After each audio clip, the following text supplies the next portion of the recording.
Hello, welcome to The Rabbit Hole, the Definitive Developers Podcast. Living large in New York. I'm your host, Michael Nunez. Our co-host today, Sophie Kreutz. And our returning guest, Raymond Lamb. And today, we have the question, what do you listen to when you're programming? Oh, so many things. So many things. So many things. This is a callback to episode 136, Music to Code To, and I think it's a great conversation to have with newer folks on the podcast to kind of figure out what are some of the smooth tunes y'all listen to. Sophie, you want to kick us off with start us off with the playlist you have in mind or type of music that you listen to? Oh gosh, well, I would say that when I am programming, there's a specific kind of thing that I gravitate to, and that's lo-fi. Okay. Tell the kids what lo-fi is, for those who may not know. I would describe lo-fi as instrumental tracks. There's generally not a vocal part, and there also generally is some kind of like consistent beat that goes along with it. And so I find that useful because there isn't like the potentially distracting element of words, but there is like a rhythm. So it sort of like keeps you going, that sense of rhythm.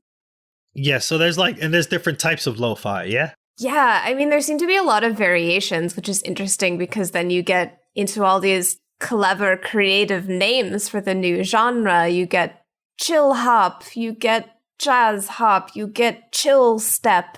I've even seen coder-fi or something like that, which was kind of intriguing. Yeah, I ran into a lo-fi hip-hop playlist on Spotify, and I'm going to be honest, folks, lo-fi hip-hop gives me anxiety. Oh, no. I have no idea why. One would think, it's chill and you're just grooving and there's like a snare and drum in the background. And I don't think this happened when I was programming, but it happened when I went supermarket shopping and tried to do that as chill as possible. And for whatever reason, I couldn't find the bread or something. And then it just drove me nuts that I had this thing that was trying to get me to chill when I was starting to get anxious. But I think every so often I come back to the lo-fi hip hop and setting it is not as anxiety inducing as I once felt before. But that is pretty good music in the background, right? You mentioned no or low lyrics, right? You don't want the lyrics to disturb you or anything like that. And I think the lo-fi definitely helps in that regard. Raymond, do you have any particular type or genre of music that you listen to? I do, actually. When I just solo code alone, I like to listen to bossa nova, instrumentals, or bossa nova jazz. Nice. Oh, nice. Yeah, so it's like whenever you go to a hotel, it's the lounge music that they put on to make you relax, and you just lie there and you just chill. Nice. So you're chilling while working at a hotel resort. In your office, in your ears. Yes, exactly. Because I'm in Chicago and I'm not at the resort right now at the winter time. Oh, yeah. No, I hear Chicago in the wintertime is pretty cold. Yeah. Yeah. For sure. Yeah, for me, it changes depending on the situation.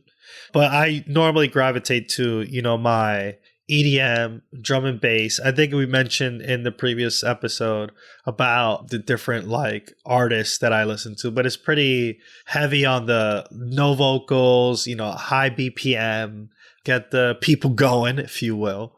Especially when I'm in deep thought, if I need to figure out this, hairy function that I need to refactor or to optimize or something like that. Definitely can get lost and in the zone when I'm listening to some EDM music. I think we'll talk about other situations. I think I've mentioned it before in the previous episode as well. If it's something that I know that I can get by, that I have a clear understanding of what I'm about to type or about to do, I can listen to music with a little bit more lyrics in it. So a lot of hip hop music that I grew up with, I can definitely do that. My problem is if I'm in deep thought and I'm listening to things with lyrics, I will accidentally type the words out. That's always a problem. I think I'm the same thing as well. Yeah, so it's like that. I mean, I imagine that's why bossa nova works and lo-fi chill hop works, because there's less lyrics that you're less likely to type into.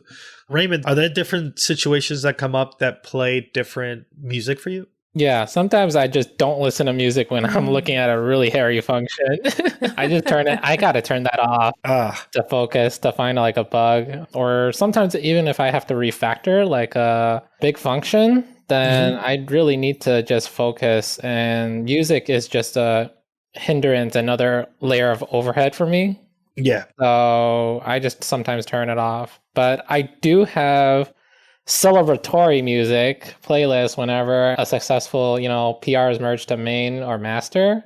That's when I like to listen to that. But I'm not sure if my team likes. Wait, but what is it? Is it like marching music? Are you No. It's like, happy, that music. Okay. Yes. From yes. Pharrell Williams. Yes. Yes. Happy is a good song. Happy is a good song. That is a good PR merch song. I imagine if we were in the office and anytime it gets merged in, it's like, it might be crazy what I'm about to say. Like that'd be hilarious. That'd be a great song to have merged in. Exactly. Sophie, do you have any different situations that would call for different music? Yeah, that's a good question. I was just thinking. The situation that Raymond described where you're looking at something super hairy, you got to focus. And what I do sometimes in situations like that is that I choose a completely ambient sound, such as the sound of a creek flowing, or the sound of waves, or the sound of rain, or the sound of a thunderstorm. So things like that, I'll listen to that if I need something that definitely won't distract me, but will potentially help me focus in, on the problem that I'm looking at rather than on distractions from the outside world. Although now I'm kind of wondering what it might be like if I put on something like, Eye of the Tiger when I'm about to try and solve a really difficult problem. Yeah. Sophie, that reminds me, at the beginning of the pandemic where everyone was locked in, I really missed the train ride commute in New York City. And someone had shared a playlist. It wasn't a playlist. It was actually one long audio clip of someone riding the train from one stop to the last stop. And it was for some strange reason, I used to play that. Oh yeah. To kind of throw off the different playlists that I had, I would just throw on that particular thing. It's like, oh, next stop, DeKalb Avenue. Stand clear the closing door. And it was just so weird for me to call back to that commute time. So it's cool to hear that the ambient noise is a thing that you would tune into as well, to kind of switch it up. Yeah, it sounds like that could be really comforting. I heard tell that people also would listen to recordings of the interior of a coffee shop, or even recordings of typical office sounds, like staplers and copy machines and people typing and things like that. Yeah. I think the funniest thing about that audio clip of the train ride is that somewhere in the audio, you can hear someone scream, which is like a New York call of yo, hold the door. And then so that the person can get in. And it's just great music. It's so real life. Real. I'll see if I can put it in the show notes for sure, because it's pretty funny. And if you're into ambient music, that would definitely help you feel like you're in New York That's City. pretty cool. On a train, but you're safe because you're still able to use the computer and you don't have to worry about showtime or anything of that nature. Yeah, for sure. I think the last playlist I've mentioned before in time has to do with reading. For me, it's oftentimes if I have to look at, programming text or whatever, I think I'm rereading Clean Code because I have it here on my desk. I definitely love to listen to music soundtrack. Oh, nice. Yeah. I definitely gravitate towards Hans Zimmer's. So good.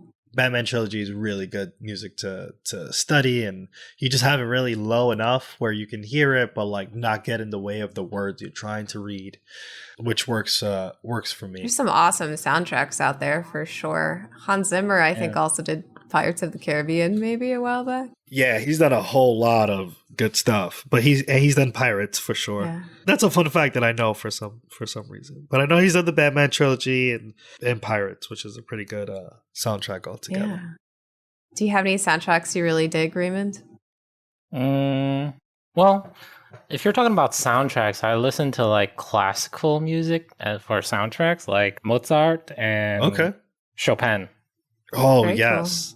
cool. His Fantasy Impromptu just gets me, yeah. So it gets you chilling or it gets you in the zone? Like, you able to program or you able to, like, cruise? I think this is what I listen to when I'm on my break more. Okay. Because I just need to get out of context sometimes just to relax. So, yeah, Chopin and his piano, man, that's my thing when I need to relax. Nice. If you dig that's piano awesome. music, you might also dig Rachmaninoff and Tchaikovsky. Rachmaninoff? Oh, yeah. They are very good. Yeah. But in order to play those types of music, you need really big hands. This is true. Yeah. This is true. Unless you have a really small piano. I can let you borrow the one that I'll get for Geo. And we'll use that one. And then we'll figure that out. Awesome. One thing that I'll ensure this time around, we'll try and collect all the playlists that we just mentioned and, put that into the show notes and everyone can listen to the cool playlist that we currently listen to. And if you haven't had the chance, check out episode 136, Music to Code To, where we dive deep into the different playlists that both Dave Anderson and William Jeffries listened to at the time when we did the recording. I think we'd love also to hear from the community about what all y'all out there are hearing. I don't know. I'm afraid to make a public playlist and then see what kind of crazy stuff gets added into it. But I'd be willing to try that. We should just make a Bobby's Spotify playlist for everybody. I'll make a Bobby's Programming Spotify playlist. Put it in the show notes, and I'll ask people to add it, and it's gonna go crazy, and people are gonna put Smash Mouth in there and all sorts of crazy songs. Smash Mouth. I'll do my best to get that set up, and I hope to see people's addition to the music soon. Follow us now on Twitter at Radio Free Rabbit so we can keep the conversation going. Like what you hear? Give us a 5-star review and help developers just like you find their way into the rabbit hole. And never miss an episode. Subscribe now however you listen to your favorite podcast. On behalf of our producer extraordinaire, William Jeffries, and my amazing co-host, Dave Anderson, and me, your host, Michael Nunez, thanks for listening to The Rabbit Hole.